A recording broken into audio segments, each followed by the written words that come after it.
자, 주도주와 놀자 5월 증시를 이끌 종목. 자, 한 종목씩만 좀 준비를 해 주십사 부탁을 드렸는데요. 자, 앞서 말씀드렸던 대부분 보니까 지금 전자결제 관련된 기업이나 또 남북경협주 또는 인공지능 또는 이런 쪽 관련된 기업들 지금 얘기를 해 주신 것 같은데, 자, 어떤 종목들인지 종목을 암시하는 키워드 확인해 보도록 하겠습니다. 자, 강준혁 대표님께서는 이제 내가 대장이다. 대장주 하나 준비를 해주신 것 같고요. 네, 우리 각시문 대표님이 또 저를 다시 또 난감하게 이거는 도대체 어떻게 해석을 개미 아니에요, 개미 아니에요. 급 궁금해집니다. 잠시 후에 들어보도록 개구리입니다, 하겠고요. 자, 이번에는 우리 김명재 대표님도 그림을 좀 그리셨어요. 지금 보니까 저는 지금 냉장고를 그린 건가라고 생각했더니만 위에 시간이 있는 거 보니까 핸드폰을 그린 것 같은 느낌이 좀 들고요. 네, 모바일 쇼핑. 네, 아마 전자결제주 준비하시지 않았나라는 생각이 듭니다. 자, 어떤 종목들인지 종목 확인해 보도록 하겠습니다.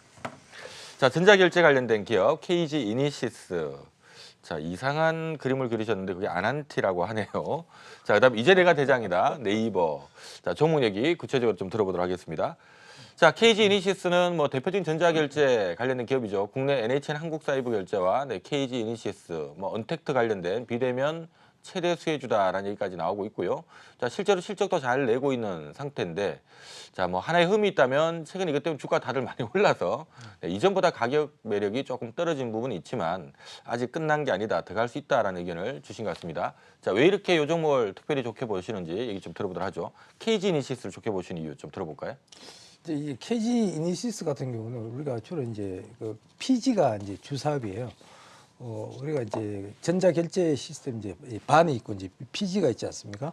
반은 이제 우리가 보통 이제 쉽게 말씀드리면 우리가 식당에 가서 결제를 하면 그건 이제 반이라고 그러고, 우리가 이제 모바일로 우리 핸드폰으로 이제 바로 이제 결제를 하면 비대면이죠. 요거를 이제 PG라 그러거든요. 그래서 이건 이제 PG가 주 사업이에요. 그래서 이제 전자 그 상거래에서 업체에게 이제 지불 결제 시스템을 이제 해주는 구축을 해주고 거기에 대한 이제 수수료를 이제 받는 이제 기업이다, 이렇게 이제 보시면 되겠는데, 무엇보다도 이제 잘 아시다시피 이제 이번에 이제 코로나19 사태 때문에 온라인 소비가 굉장히 크게 증가를 했지 않습니까? 업계에서는 대충 보면은 저는 1월 대비해서 한 23% 증가 정도를 보고 있더라고요.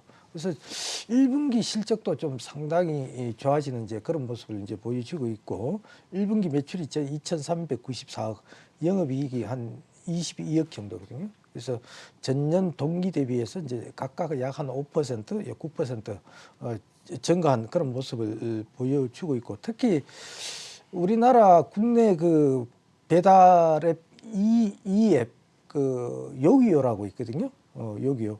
그 요기요 2월 그 편의점 그 배달 매출이 전월 대비해서 약 한 27% 증가를 하고 있습니다. 이 주 거래업체가 이제 KG 이니시스죠.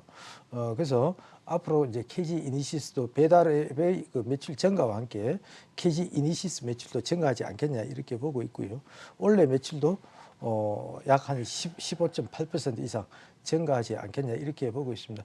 지금 현재 주가 제가 기억이 나지 않는데 아마 2만 원 초입된 줄 알고 있어요.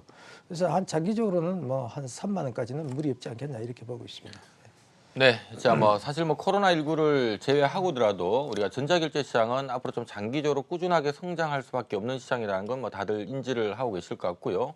일단 이미 시장을 선점하고 있는 기업들, NHN 한국사이버결제나 KG 이니시스 같은 기업들이 장기 수혜를 볼 거다라는 거는 이미 이제 시장에서 알려졌던 부분인데, 자, 이게 최근에 코로나19 때문에 어쨌든 온라인 쇼핑 같은 것들이 늘어날 수밖에 없는 상황이다 보니까 최근에 관련된 부분이 다시 부각되면서 시장 주도주로 자리를 잡고 있는 것 같습니다. 제법 많이 올랐습니다만은 아직 여기서 끝난 사업부는 아직 끝나진 않은 것 같다라는 얘기 다시 한번 주셨고요.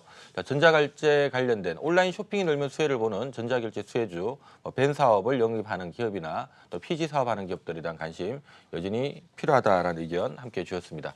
자, 바로 남북경협주 아난티로 넘어가 보도록 하겠는데요. 자, 일단 요게 먼저 좀 제일 궁금합니다. 이 그림이 아난티랑 개구리입니다, 개구리. 개구리 왕. 개구리. 예, 개구리 왕눈이. 예. 아, 다시 한번 보여주실 수 있을까요? 아니 못 이거를 그렸나 좀? 개구리 아니 그림 원래 잘 그리셨는데 아무리 봐도 개구리 왕눈이 같지 않아요. 개미 같나? 개구리로 보이지는 자, 않습니다. 개구리 저만 그런 건 아니었구나. 예. 자, 개구리 왕눈이하고 아난티 어떤 관계가 있을까요? 그 겨울에는 개골산이라고 그러는데요. 개골산. 네. 가을에는 풍악산. 그리고 여름에는 복례산. 그리고 봄에 이제 금강산이라고 부르는데요. 네. 금강산 관련주. 네. 아난티 다 아시는 내용인데 그 아난티가 금강산에 골프장하고 리조트 갖고 있다는 거 다 아시는 거고 이제 가장 큰 그 메리트가 그 가장 큰 장점이랄까 어떤 뭐 이슈가 뭐냐면은 예전에 이게 이제 중국 지분이 많이 있습니다. CMIG 지분이 33% 있었는데 그 동안에 뭐 블럭디라고 하면서 다 이제 끝났어요. 없어졌습니다. 다 없어져 가지고 일단 불확실성이 많이 해소가 됐다라는 거하고 두 번째는 주가 많이 빠졌다는 거. 세 번째는 신용잔고가 계속 빠져가지고 2%까지 내려왔다가 최근에 한 며칠 동안에 한 4%까지 내렸거든요. 신용잔고도 부담이 없고 또 거기다가 이제 수급이 좋아집니다. 오늘 외국인 30만 주 사고 기관이 2만 주 샀는데 최근 들어서 기관들이 아주 뭐 계속 사는 건 아니지만 상당 부분 사고 있고 외국인들도 이제 중간중간 사고 있고 해가지고 수급이 좋아지고 있다. 이런 것들이 장점이다. 그래서 사실 뭐 이 남북 경협주들은 뭐 실적이나 이런 것보다도 이슈 이런 거 아닙니까? 이슈 또 수급 구조 이런 거 볼 때에 한번 갈만한 때 됐다 이렇게 생각이 됩니다. 네, 자 사실 뭐 우리가 이 기업들은 실적이 좋아지게 되면 주가는 올라가게 되고요. 또는 실적이 실상 좋아지지 않더라도 좋아질 것 같으면 또 주가는 올라갑니다. 그래서 진짜 좋아지면 그 주가가 안 빠지는 거고 뚜껑 열어보니까 생각했던 것만큼 안 좋아지면 다시 원위치하고 하는 경우가 많은데 자, 어쨌든 남북 경협주들 주가가 2018년도 같은 경우는 너무 많이 올랐기 때문에 조금 거품이 있었죠. 네, 거기서 좀 많이 쓰러진 상태에서 최근에는 다시금 또 기대감들 앞서 말씀드렸던 기대감들 때문에 고개를 좀 들고 있는 상태인데요.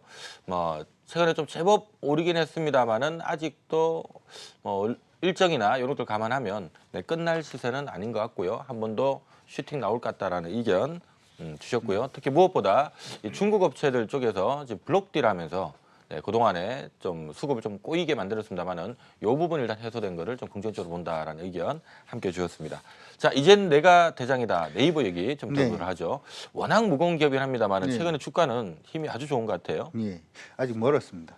네. 저는 사실 이제 네이버는 좀 정신을 좀 차려야 돼요. 이게 무슨 얘기냐 하면 사실 미국 시장을 이끌고 있는 걸 우리가 팡이라고 얘기를 하지 않습니까? 페이스북이라든지 아니면 구글, 아마존이라든지 넷플릭스라든지 하는 기업들이 미국 시장을 이끌고 있다. 이거 가만히 보면 온라인 관련된 종목이거든요. 근데 사실 영화를 굉장히 많이 보는 국민들 그 나라 중에 하나가 대한민국입니다. 그러니까 넷플릭스가 그러니까 한국에 들어와서 돈을 벌고 있는 거죠. 모바일이라든지 하는 통신의 어떤 망 자체가 가장 잘 닦여 있는 나라가 대한민국입니다. 거기다가 여러분 아시다시피 요즘 같은 경우 유튜브라든지 아니면 OTT 서비스 부분을 이용을 해서 드라마라든지 아니면은 음악이라든지 하는 부분 그리고 웹 검색이라든지 모든 스마트폰 보급량 자체도 보급률 자체도 굉장히 높은 나라가 대한민국입니다. 그런데 네이버가 왜 삼성전자를 못 제끼고 있느냐라고 하는 부분은 네이버가 저는 사실은 좀 반성을 해야 된다 이렇게 생각을 하고 있고요. 사실 이제 네이버 같은 경우에는 작년 실적이 조금은 안 좋았습니다만은 실적이 계속 좋았을 때도 주가는 가지 못했어요. 이것도 네이버는 반성을 해야 되죠. 근데 이번 부분에서 사실 이제 비대면이라든지 언택트 부분에 얘기가 나오면서 네이버가 스스로 주가를 안 올리려고 하더라도 사람들이 이제 네이버의 가치를 보기 시작했다 이렇게 생각을 하고 있고요. 특히나 오늘 이제 프로야구 개막 관련돼서 뉴스가 나왔는 걸 보니까 네이버 TV 그 시청률 자체가 이전보다 한 40% 정도 증가를 했다 이렇게 얘기를 하더라고요. 그러면 네이버가 하고 있는 게 검색 서비스 부분 하고 있고 검색을 필두로 해서 이제 빅데이터를 기반으로 한 AI 지금 하고 있고요. 그 다음에 유튜브 같은 일단은 동영상 부분을 하고 있고 아까 말씀을 해주셨습니다만은 쇼핑 부분도 네이버를 가장 많이 이용할 가능성이 높죠. 그러면 네이버의 주가가 여기서 멈춰야 되느냐라는 부분을 한번 생각을 해볼 필요성이 있는 것 같고요. 최근 들어서 역사적 신고가를 이제 한번 냈는데 실적의 역사적 신고가가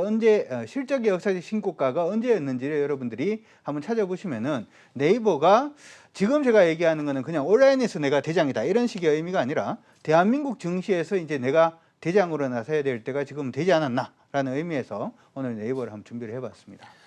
네, 자 대한민국 지금 대부분의 우리 투자자분들 인터넷 없는 환경에서 살아간다는 건 쉽지가 않죠. 컴퓨터가 됐든 스마트폰이 됐든 궁금한 게 있으면 인터넷 검색 들어가는데 제일 먼저 들어가는 창구가 열의 8명을 다 네이버가 아닌가라는 생각이 듭니다.